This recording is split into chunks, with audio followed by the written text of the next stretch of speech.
and congratulations. Oh, thank you. Thank you. I appreciate that. So I was wondering if you could start off by telling us a little bit about how you became involved with A Nun's Curse. Well, first of all, I'm so happy that that I'm a part of that film, and I met Tommy Faircloth, the amazing writer-director of the film, several years ago at a horror convention, Days of the Dead in Atlanta, and he and I hit it off immediately and became fast friends.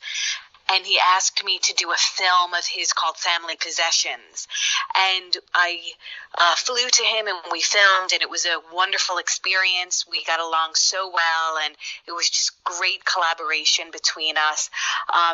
And so we stayed in touch and became, very close. And then he told me about A Nun's Curse, and I thought, oh my goodness, I'd do anything with you again. And here we have it. Now it's coming out, and I'm super thrilled. Yeah. So what is it about him as a director that you like working with so much? Like, is there something about him that makes him a really great director to work with? Well, first of all, Tommy's incredibly passionate, and he is really just so easygoing. And like I said, the word, collaborative really comes to mind because as the director, and especially as the director and the writer, you already have a vision, and he's incredibly kind in hearing what you have to say and creating the character, and just using the space as a wonderful playground to work in. He has great vision. I love the way his films look aesthetically. I love the way he creates characters, and he's just really a beautiful soul, and he's funny as all get out. So the set is always fantastic. Yeah. So talking about the characters that he creates, tell our listeners a little bit about Sister Monday, the character that you play in this film. She's batshit crazy. Clearly she's a villain. We've seen, the poster work, the poster art is revealing, so I'm not giving too much away by saying both Tony Rosen and Sean Crumbles, who created the look, really gave her that devious and dark, villainous, exterior. And she just is sort of one of those characters who I'd have to say deep down within the depths of who she is, from her feet up, is just pretty much pure evil. And that's always fun because in the characters I play, I love to play something different that I have not done before. And certainly Sister Monday was a role I hadn't portrayed in any other film. So it was really nice to step into these shoes and create something that was so devious and deeply, evil. She's just rooted in that, like awfulness. So it was fun. It's always fun to play the bad guy. Yeah, I was going to ask, how does that feel as an actress to be able to play the villain? Because I talk to a lot of actors and a lot of actresses, and a lot of them say, I prefer to play the villain than the good guy because the villain is the one that's remembered the most and is the most interesting to play. So is that the case for you? I definitely have played my share of both the villain and the victim and the sweet final girl. But I love, the monster, I'll say, even though I love them both equally the same, you definitely have a lot of fun playing the bad guy because just portraying something that you would never really do in life. I would never, chase someone with a weapon or, get really angry and loud. So it's very therapeutic in that you kind of run the rage of, these characters like you would never do in real life. And it's just fun to play those colors and sort of get mad. And I do enjoy it. It's a lot of fun. For all the young actors and actors, to say it's like I said, it sounds so devilish, but it's true. For all the young actors and actresses that are out there listening, how do you go about building a character like this that is so evil? Like, do you try to look into her past to find out where that evil has come from, or do you let the filmmaker kind of take you on a journey with that and don't do so much research for a role like this? Well, always for every role I do, there's a ton of work that goes into it, just in that you really want to have a good backstory and you really want to know who this person is. And a lot of times, even with the mean characters, there has to be something about them that you love, even if it's just their passion.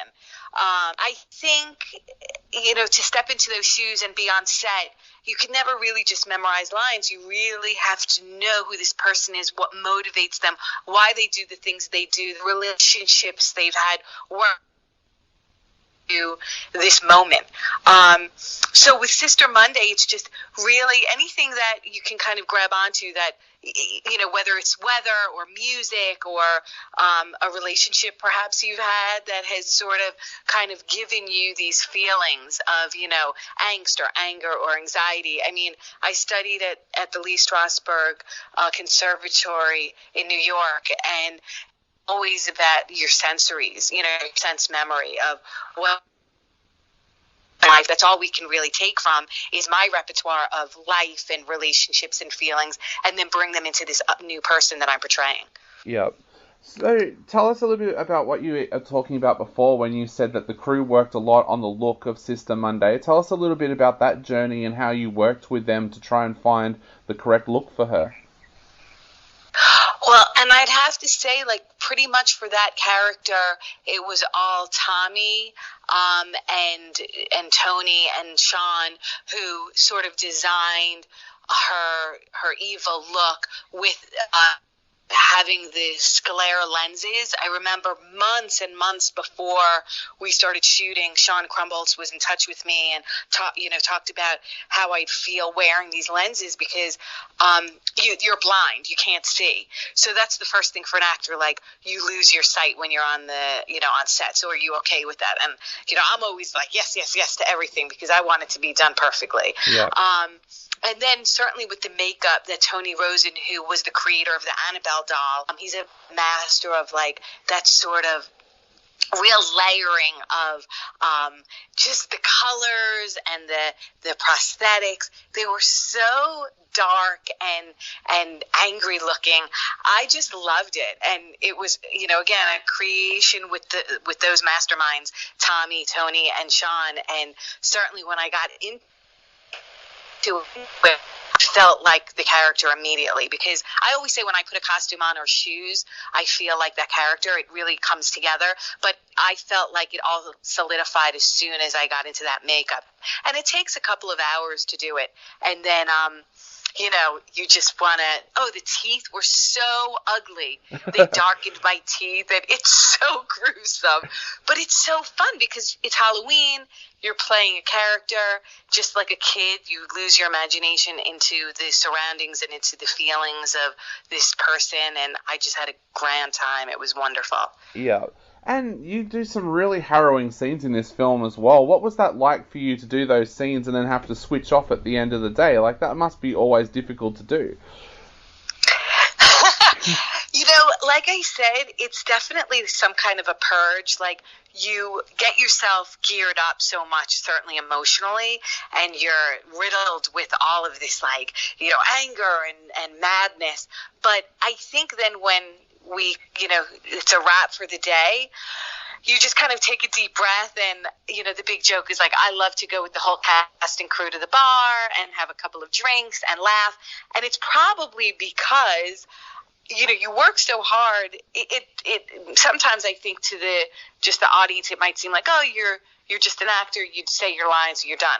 But certainly with these kinds of characters that are so big and wild on screen, you do have to bring so much of your own energy, and it becomes exhausting. So then you decompress, and everyone goes out to dinner, and you have a lot of laughs. And that's why I love certain directors that I've worked with over and over again. I have such wonderful friendships and relationships with them, and we keep coming back to each other because, especially in this genre, in horror, it's so intense on set. You definitely want to work with people you really love and you really feel very safe with, because you want to just kind of let yourself go in so many ways, that you want to be with people who have your back. Yeah.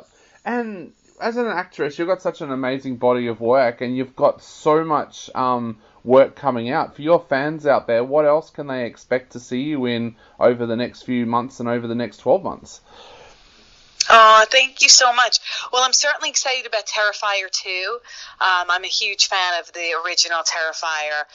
It's a great movie made by Damien Leone with David Howard Thornton as Art the Clown, an iconic character already. So I'm thrilled for that movie to come out. I just wrapped a movie called Scream Test, which I'm thrilled about, starring Vincent Ward and Dave Sheridan. And I did a movie called Big Freakin' Rat, which is a big creature feature film with Thomas Churchill that I'm very excited about. I have Rootwood that just came out this week. I'm proud of that film with Marcel Waltz as the writer-director, and another movie called For Jennifer, which came out last week. So there's a lot of stuff coming out and new films that we'll be making this year, and I'm just very grateful. And thank you so much for asking me. I appreciate it. Not a problem at all. And I guess to finish off, is there anything you would like to say to people out there before they go and check out A Nun's Curse while they're all still in lockdown? Oh, well, I hope you enjoy it. It's a love letter from, people who love the genre like ourselves, myself and Tommy Faircloth. And I just hope you enjoy it. I hope everyone stays safe and healthy. And I just want to express my gratitude again for this particular genre that I so love. And I always feel so thankful to work in it. So thank you to everyone who watches these movies. Awesome. Thank you so much for that. Thank you so much for chatting to us today. Thank you so much. Thank you. And be well. Thank you. I appreciate your time. You too. Stay safe, and hopefully we get to talk again in the future. I would love that. Thank you so much. Awesome. Be well. Thank you. All right. You. Have a good night. Bye. Bye.